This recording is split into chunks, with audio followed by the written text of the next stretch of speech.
Europe 1 Social Club, 21h, 22h. Frédéric Tadei. Anne Niva, vous êtes donc reporter de guerre, vous aviez reçu le prix Albert Londres en 2000. Aujourd'hui, vous publiez Dans quelle France on vit, un gros livre qui vient de paraître chez Fayard. Vous êtes parti sur le terrain pendant 1 an dans 6 villes de France. Pourquoi ? Au départ, vous cherchiez quoi ? C'était quoi l'angle ? J'ai rien cherché. Moi, je ne cherche pas. Je vais voir sur le terrain ce qui se passe, même quand on a l'impression qu'il ne s'y passe rien. Mais tout simplement, c'est vrai que dans les 15 dernières années de ma vie, je n'ai fait que des terrains de guerre. Donc évidemment, on dit que je suis reporter de guerre. Mais je suis reporter tout court. C'est-à-dire tout m'intéresse. L'autre m'intéresse. Dans toute sa complexité, dans toute justement sa différence. Il se trouve que jusqu'à présent, j'ai écrit que des livres sur l'Afghanistan, l'Irak, la Tchétchénie, qui étaient mes terrains. Mais quand je reviens de mes terrains de guerre, je reviens en France. Et la France, j'y vis, je la sens, je l'aime, j'ai ressenti des malaises, du déni. Et je me suis dit, et si je me saisissais de ces sujets ? Et si j'osais, en fait, si j'osais travailler en France, si j'essayais de faire la même chose en France ? Voilà, c'est tout, j'ai aucune autre prétention que celle-là. Vous avez fait vraiment la même chose d'ailleurs, hein. Vous êtes immergé, vous avez logé chez l'habitant, parce que vous faites ça Frédéric, quand vous êtes en Tchétchénie. J'ai l'impression que je suis absolument incapable de faire autre chose. C'est-à-dire qu'effectivement, dans les pays de guerre, il n'y a pas d'hôtel, donc il n'y a pas la question à se poser. En France, c'est complètement différent, mais comme moi, je sais loger chez l'habitant et que ça me nourrit, je me suis dit, est-ce que je vais réussir à le faire en France ? Tout le monde m'a dit, tu n'y arriveras pas, les gens vont te fermer leurs portes, ils vont pas te l'ouvrir en tout cas. C'est faux, tout le monde m'a ouvert sa porte. J'ai pas changé, attention, c'est pas l'émission J'irai dormir chez vous. Hein, j'ai pas changé chaque soir de personne chez qui j'habitais. L'important, c'était que je ne sois pas à l'hôtel. Et j'ai pas forcément écrit dans mon livre sur les personnes chez qui j'habitais. Mais en tout cas, il y a un thème accolé à une ville, des thèmes qui me paraissent des thèmes essentiels de malaise aujourd'hui en France. Et est-ce que vous avez choisi les L'emploi, villes en fonction des thèmes ou les thèmes en fonction des villes ? Non, justement. Alors Par les exemple, villes aujourd'hui, le sentiment de déclassement réel ou fantasmé, c'est talent. Et le sentiment d'insécurité, il est à Lons-le-Saunier. Alors ça aurait pu être évidemment, l'inverse. les Lédoniens aujourd'hui, certains Lédoniens sont assez mécontents que j'ai pris leur ville pour illustrer le sentiment d'insécurité. Et d'ailleurs, le commissaire de police à qui j'ai dû demander l'autorisation pour aller faire une nuit avec la BAC, la brigade anticriminalité, était un peu comprenait pas trop. Il me disait, mais enfin, pourquoi vous n'allez pas dans les quartiers nord de Marseille ? Mais je lui ai dit, mais parce que justement, ça n'est pas l'insécurité en tant que statistique qui m'intéresse. Sinon, j'irais dans les quartiers nord de Marseille, j'ai aucun problème à y aller. Mais c'est le sentiment d'insécurité. Et j'aurais pu le traiter à Évreux, à Montluçon ou ailleurs. Le malaise des jeunes que je traite à Évreux, j'aurais pu le traiter à Montluçon. Il y a bien un moment, quand on fait du terrain, où il faut aller sur le terrain. Donc il faut bien décider quelque chose, sinon il n'y a pas de livre. Et l'identité, vous avez choisi Ajaccio. Oui, j'ai pas choisi le plus facile. Non, parce que je me suis dit, Ajaccio, c'est quand même un peu particulier par rapport à Montluçon, parce qu'il y a une identité corse, on va dire, qui se substitue parfois à l'identité française. Vous avez complètement raison. C'est-à-dire que je me suis dit, dans toutes les villes de France, il y a des problèmes d'identité. Généralement, l'identité française, si l'on peut dire, et l'identité arabe. C'est-à-dire parce qu'il y a des grosses communautés arabes dans pratiquement toutes les villes moyennes de France, et grandes. Et en Corse, je me suis dit, je vais rajouter une strate, une difficulté, l'identité corse. Donc c'est l'identité française versus l'identité corse versus l'identité arabe. Et je peux vous dire que c'était absolument passionnant. En plus, j'étais dans un quartier qui s'appelle le quartier des Jardins de l'Empereur, où j'ai commencé à enquêter en juin 2015, où il ne se passait absolument rien. Tout le monde m'a dit, pourquoi tu vas dans ce quartier ? C'est très calme, etc.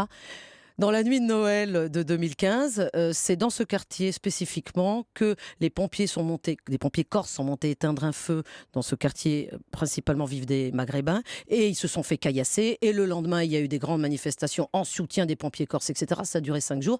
Donc, j'avais pas si mal choisi mon quartier. Vous avez découvert un pays tendu, Anne Niva ? J'ai découvert à la fois un pays anxieux, un pays évidemment tendu, un pays où beaucoup de gens vivent mal, très mal. Ceux qui ont évidemment pas beaucoup d'argent, des pauvres, il y en a beaucoup, mais pas que des pauvres. On vit mal aussi dans sa tête. Mais en même temps, j'ai senti, et ça je tiens à le dire, une immense fraternité dans cette France. Je veux dire, on a un réseau d'associations qui est exceptionnel, des gens qui m'ont ouvert leurs portes, je l'ai dit, des gens qui ont un humour, une façon d'être capable justement de juger ce qui se passe dans leur propre pays, que je ne pensais pas découvrir.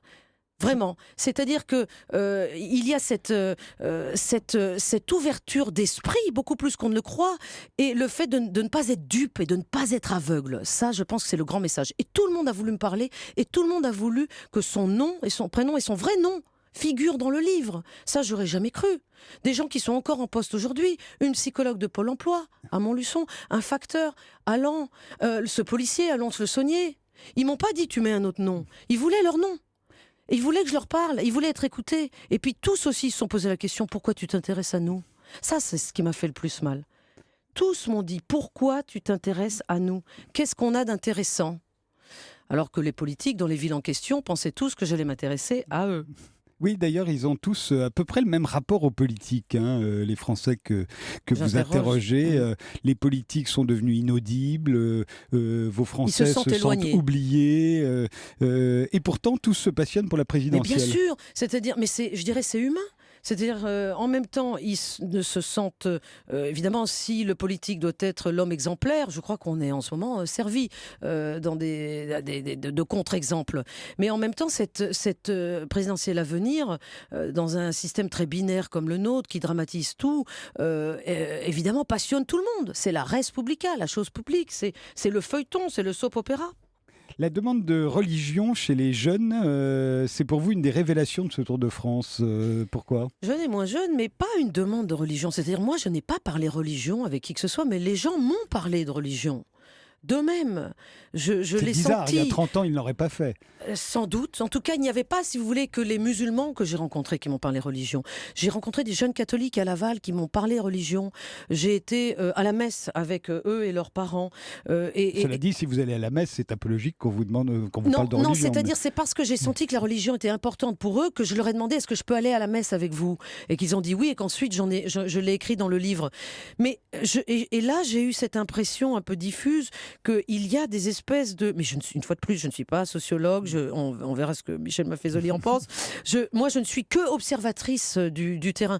J'ai senti comme une espèce de jalousie entre ces jeunes catholiques qui ont l'impression que ça ne se voit pas sur le visage, qu'ils sont catholiques, et les jeunes musulmans de leur âge qui, à leurs yeux, aux yeux de ces jeunes catholiques, sont plus visibles et dont on parle plus dans les médias. D'où le voile d'ailleurs, qui est là comme un signe de visibilité de la religion musulmane. Bien sûr, ce voile qui agace tout le monde. Que les Français ne comprennent pas, y compris les Français dans votre livre. On débat beaucoup, bien sûr. C'est ce que les femmes non musulmanes, bien sûr, ont beaucoup de mal à comprendre que des femmes françaises musulmanes aient envie de le porter, bien sûr. Alors que pour vous qui avez vécu dans énormément de pays musulmans, évidemment, vous n'y voyez pas les mêmes connotations. Vous n'y voyez pas la femme soumise, vous n'y voyez pas tout ça. Il n'y a pas que des femmes musulmanes soumises qui portent le voile, enfin.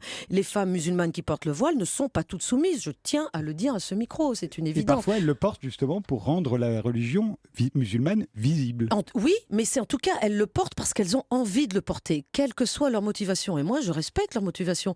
J'ai cette femme, Samira à Évreux, qui me dit que sa conseillère à Pôle emploi la regardait porter le voile en lui disant « Mais enfin, mais vous respirez la joie de vivre. Comment est-ce possible ? Vous portez le voile, vous respirez la joie de vivre. » Et ceci dit, Samira, elle me l'a bien dit, je l'ai écrit dans le livre, enlève son voile pour aller travailler. Elle est tout à fait prête à le faire parce qu'elle dit on est en France. Moi, c'est juste parce que c'est mes croyances personnelles et que j'ai envie de le porter, mais il n'est pas question que j'impose mon voile si ça n'est pas le cas.